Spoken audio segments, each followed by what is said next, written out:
சின்ன சின்ன வியாதிகளில் இருந்து பெரிய பெரிய வியாதிகள் வரைக்கும் மூளைக்கு வரலாம், உடம்புக்கு வர்ற மாதிரி.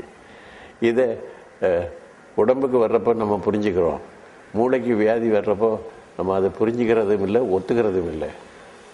இட்ஸ் ஓன்லி வென் சட்டையெல்லாம் கழட்டிட்டு அம்மனமாக ரோட்டில் ஓடுறப்போ தான் வியாதி முத்தி பைத்தியம் என்கிற நிலைக்கு வர்றப்போ தான் ஐயையோ இவருக்கு மூளை சரியில்லை, பைத்தியம் முடிச்சிருச்சு அப்படின்னு சொல்கிறோம்.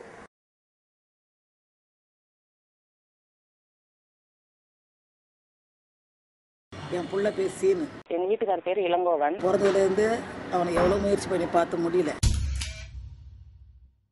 அடிக்கடி கொண்டு வந்து மென்டல் ஹாஸ்பிட்டலில் சேர்த்துட்டு இருப்போம்.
வெளியே அனுப்பப்பட்ட பிள்ளைகளை நாங்கள் சீரமைத்து அவர்களுக்கு சரியான வாழ்க்கை முறையை சொல்லிக் கொடுத்து அவர்கள் உடலை பூர்வமாக குணப்படுத்தி மீண்டுமாக சமுதாயத்துக்குள்ளும் அல்லது அவர்களுடைய குடும்பத்துக்குள்ளும் அவர்கள் போய் சென்று அவர்களோடு மற்றவர்களோடு சேர்ந்து வாழ முடியும் என்பதை நாங்கள் நடத்தி காட்டுவதற்காக